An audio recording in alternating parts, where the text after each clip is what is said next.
السلام علیکم ورحمۃ اللہ وبرکاتہ۔ کیسے ہیں آپ سب؟ امید کرتا ہوں سب خیریت سے ہوں گے۔ اللہ تعالی ہم سب پر اپنا خاص فضل و کرم نازل فرمائے۔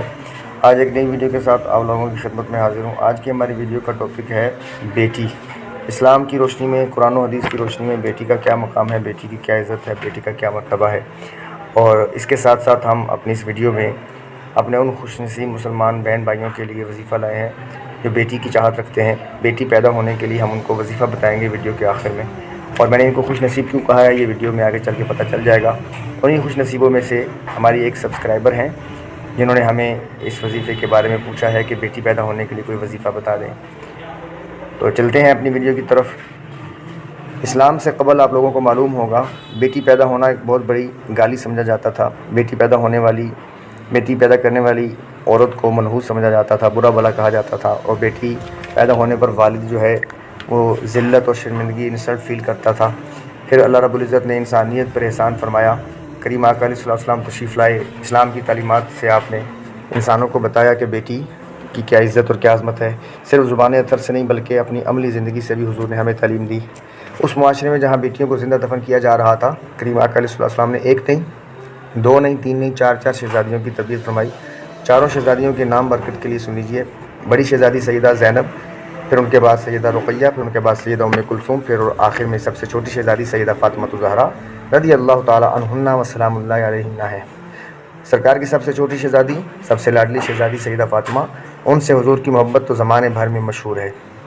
کریم آقا علیہ السلام نے ان چاروں شہزادیوں کی محبت کے ساتھ، شفقت کے ساتھ تعلیم و تربیت فرما کر ان کی شادیاں فرمائیں۔ اس کے علاوہ کریم آقا علیہ السلام نے زبان اطہر سے جو احادیث ہمارے لیے تعلیم و تربیت کے لیے ارشاد فرمائی، ان میں سے ایک مشہور ہے، بیٹی رحمت ہوتی ہے۔ دوسری، حضور نے فرمایا دو بیٹیاں جس کے ہاں پیدا ہوئیں اور اس نے ان کی تربیت کی اچھے سے، تعلیم و تربیت کے بعد ان کی شادی کی، وہ میرے ساتھ جنت میں اس طرح قریب ہوگا جس طرح دو انگلیاں حضور نے اپنی کھڑی کر کے دو انگلیوں کا قریبی فاصلہ دکھاتے ہوئے فرمایا، جس طرح یہ انگلیاں قریب ہیں اسی طرح وہ میرے قریب ہوگا۔ دوسری حدیث، بیٹیوں کی پرورش کرنا اس کے لیے جہنم سے دیوار بن جائے گا، مطلب بندہ جہنم سے دور ہو جائے گا، بچ جائے گا۔ تیسری، حضور نے فرمایا جنت میں جائے گا یہ شخص جس نے دو بیٹیوں کی پرورش کی اور اچھے سے تربیت کی، یہ جنت میں جائے گا۔ ان احادیث کے علاوہ اگر ہم دیکھیں جو بندہ بیٹی پیدا ہونے پر ناخوش ہے، اس کو اگر پوچھا جائے کہ تم جس عورت سے بیٹے کی خواہش لے کر بیٹی پیدا ہونے پر اس کو برا بھلا کہہ رہے ہو، تو ذرا سوچو، غور کرو، وہ کسی کی بیٹی ہے، تمہارے سسر کی بیٹی ہے، تو ایک بیٹی سے ہی تم بیٹا لے رہے ہو، بیٹی سے ہی بیٹا مان رہے ہو۔ دوسرا، تم جو بیٹے ہو، مرد ہو، تو تم بھی اپنے نانا کی بیٹی کے بیٹے ہو، تم بھی ایک بیٹی سے ہی آئے ہو، تو ایک عورت بیٹا دیتی ہے، یہ ذہن میں رکھیں۔ جب آپ یہ ذہن میں رکھیں گے تو اس عورت سے آپ نفرت نہیں کریں گے جس کے ہاں بیٹی پیدا ہوئی۔ اس پر حدیث پاک سنیے کہ وہ عورت جس کے ہاں بیٹی پیدا ہو، جس کو منحوس کہا جاتا ہے، برا بھلا کہا جاتا ہے، ہمارے کریم آقا اس کے بارے میں کیا فرماتے ہیں؟ تفسیر روح البیان میں یہ حدیث موجود ہے کہ حضور نے فرمایا جس عورت کے ہاں پہلا بچہ، پہلی اولاد بیٹی پیدا ہو، وہ عورت مبارک ہے۔ بیٹی کی عزت و عظمت شفقت تو ہے ہی ہے، وہ عورت بھی مبارک ہے، تو وہ عورت برکت والی ہے۔ بھائی اس عورت کو منحوس نہیں کہنا، برکتوں والی کہنا ہے۔ اس عورت کو چھوڑنا نہیں ہے، پاس رکھنا ہے برکتیں حاصل کرنے کے لیے۔ تو دیکھ لیجئے کتنا حسین اسلام ہے، بیٹی کی عزت اور بیٹی پیدا کرنے والی ماں کی عزت بتا رہا ہے۔ اور یہ کفر کے اثرات ہیں جو ہم آج دیکھتے ہیں معاشرے میں، بیٹی پیدا ہونے پر برا فیل کرنا اور اس عورت کو ڈیورس دے دینا جس نے چند بیٹیاں پیدا کی، یہ کفر کے اثرات ہیں۔ اور خوش نصیب ہیں وہ لوگ جن کو اسلام کا فیضان ملا اور ان کے دل میں بیٹی کی عزت اور عظمت پیدا ہوئی۔ چلتے ہیں اب آگے وظیفے کی طرف۔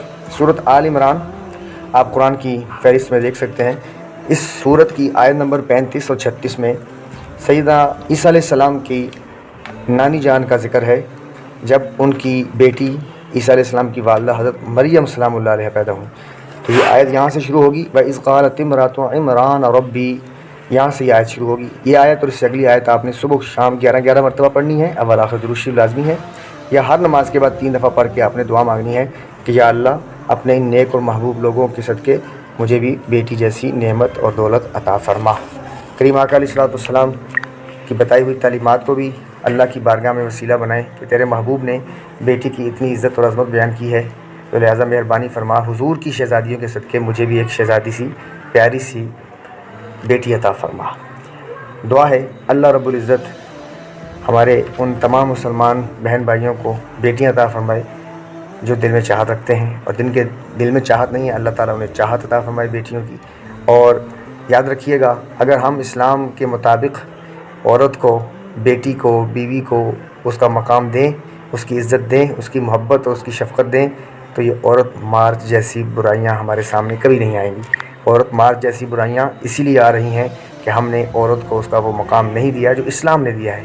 جو مطالبہ بے حیائی والی عورتیں کرتی ہیں ان کی بات میں نہیں کر رہا، لیکن جو عزت اور مقام اسلام نے دیا ہے وہ ان عورتوں کو دینا ہمارے لیے ضروری ہے۔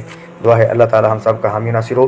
اگر کوئی بات آپ کو وظیفے سے متعلق پوچھنی ہو، ڈسکس کرنی ہو، تو آپ کمنٹ باکس میں آ کے ضرور رابطہ کر سکتے ہیں، انشاءاللہ آپ کو مکمل گائیڈ کیا جائے گا۔ میں نے وظیفہ پڑھ کے نہیں سنایا، آیت تھوڑی لمبی تھی، پھر ویڈیو لمبی ہو جائے گی۔ بہرحال جو لوگ رابطہ کرنا چاہیں کر سکتے ہیں، میں انشاءاللہ ان کو آیت پڑھ کے بھی سنا دوں گا، ورنہ آپ کہیں سے بھی آیت سیکھ کر درست ادائیگی کے ساتھ آپ نے یہ وظیفہ پڑھنا ہے۔ اجازت دیجیے، اللہ حافظ۔